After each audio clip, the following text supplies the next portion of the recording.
Pwede rin.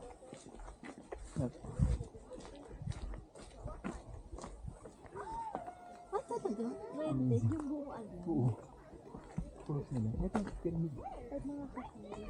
Maybe. Yung pyramid.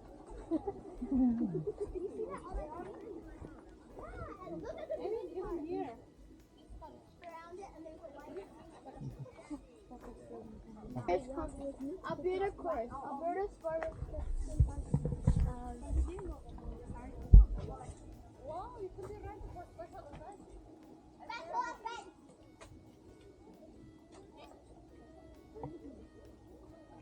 Wow, maybe you should get there here.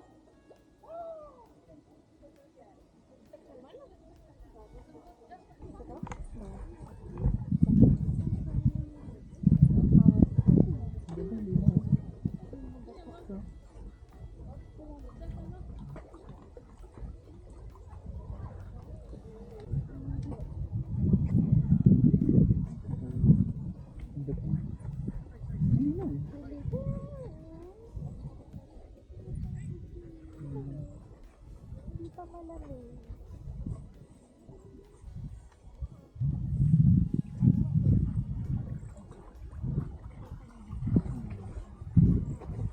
Oras na maramang ka ng konti may pag nawala yung araw din.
Take a picture?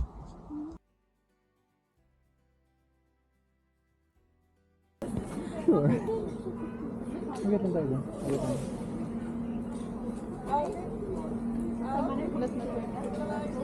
Siya pala yun. Siya lang pala yun.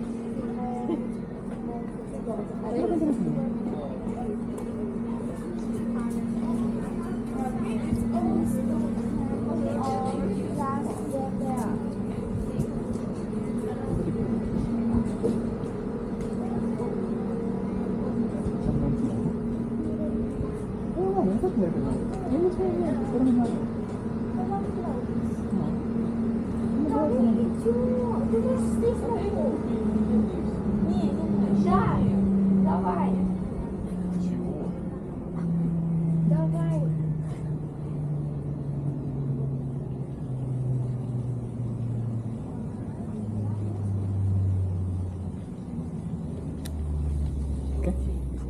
Some people are interested in the mechanics of these things. We're a bit different than a gondola. Gondolas go around in a circle and they've got a bunch of different cars on them. But we just go back and forth and we only have 2 cars in total. So when one leaves the bottom, the other leaves the top, and one can't leave without the other. So when we pass the other car, that's going to be exactly our halfway point. Also, if there's anything I'm pointing out to you that you can't see from where you're standing, don't worry, you'll be able to see it all from the top, and you can look at it for as long as you want, no matter what it is. So. But we can see out the back right-hand side there, the town of Jasper, shaped like a J for Jasper. It's actually shaped like that because we were originally a railway settlement, so the tracks came first, and then the town was built into the shape of the tracks. We can see a train there coming all back here. They can span up to 5 or even 6 kilometers long sometimes, and sometimes need up to 3 engines just to keep them going because they are so big.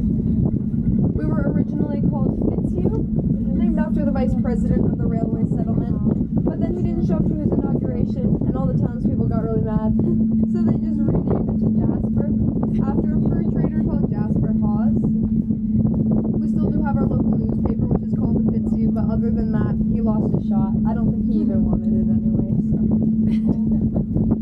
We've got some nice lakes and rivers here as well. We can see below us all through this valley, that squiggly kind of muddy, brownish green river, that is the Mayette River. Joins up on my right with this super whitish gray river, that is the Athabasca River. Athabasca is an indigenous word which roughly translates to in the tall reeds. We don't have any reeds here in the park, but the river does span around 700 miles, so kind of further out of town is where you start to see those reeds. That's how it gets the names.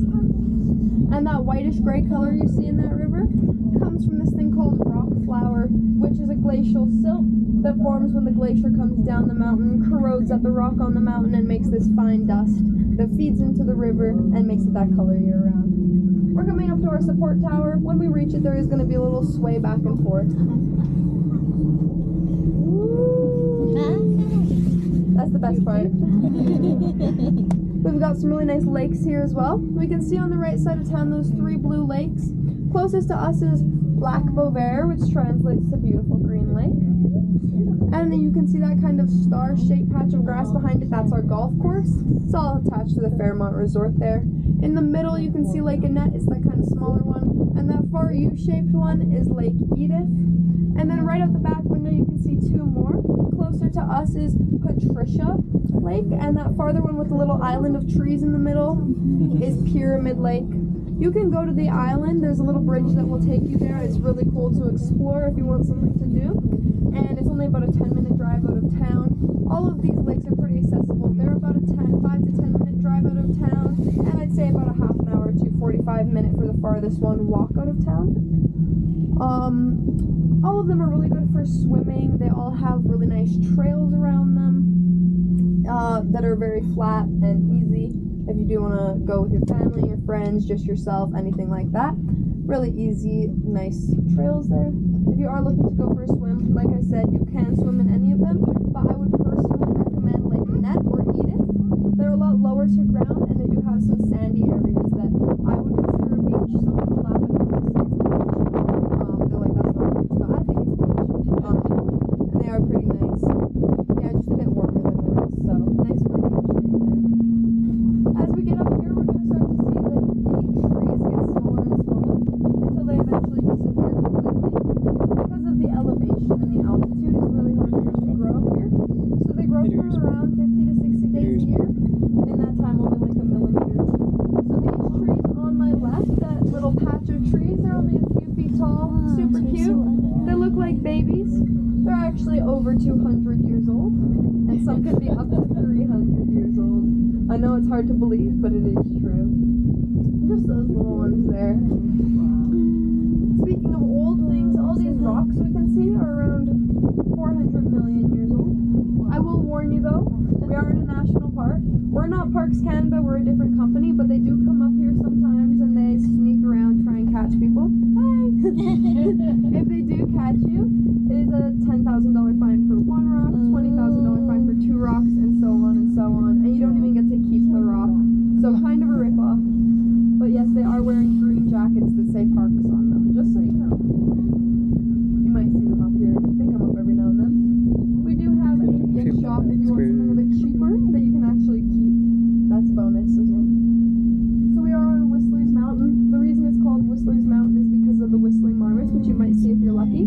They're about this big. They look kind of like a beaver, but instead of a paddle tail, they have more of a fluffy tail.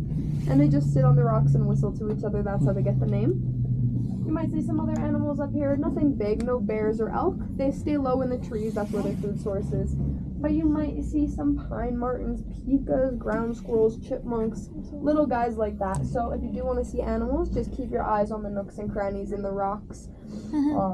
Pay attention to detail because they are pretty small. That's where you're most likely to see some animals. There is a boardwalk that wraps around the back of the building. When we get off here, it's got some informational signs about anything you might have a question about. It'll tell you about the mountains, the animals, the plants, all of that. Off of the boardwalk is a hike. It's around 1.4 kilometers, so around 45 minutes to an hour one way. I'd say 2 hours there and back. Once you're off the boardwalk, you're no longer in our jurisdiction, so if you do get hurt, we'll call Parks Canada for you, so you will get rescued, just not by alone. And it feels like we've stopped, but don't worry, we haven't. We're just going really slow. There's a bit of wind down there, so the other operator has decided to manually slow it down, and now we're speeding back up. There is a restaurant upstairs. As I mentioned, gift shop on the first floor. There's bathrooms down the hall on the first floor, and this little podium.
Binibuilding lang.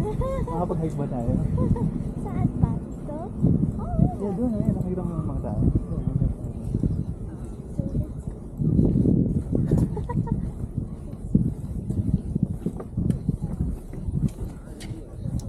Wow! Oh, grabe. Ang taas natin. Sabay itong the highest ever been. Ang taas natin. Ito ako makita mountain.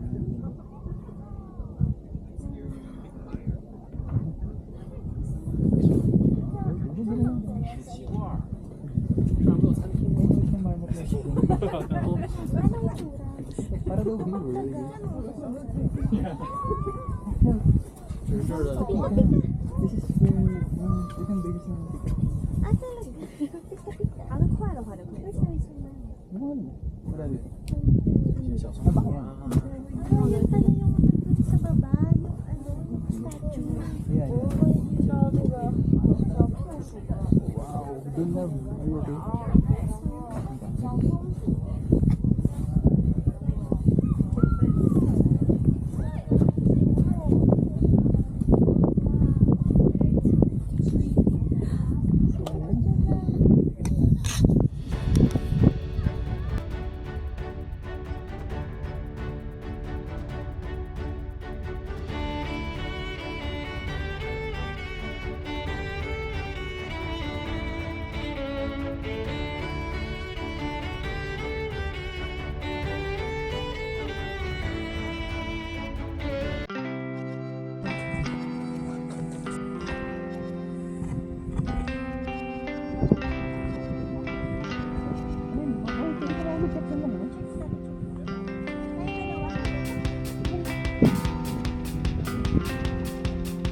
No.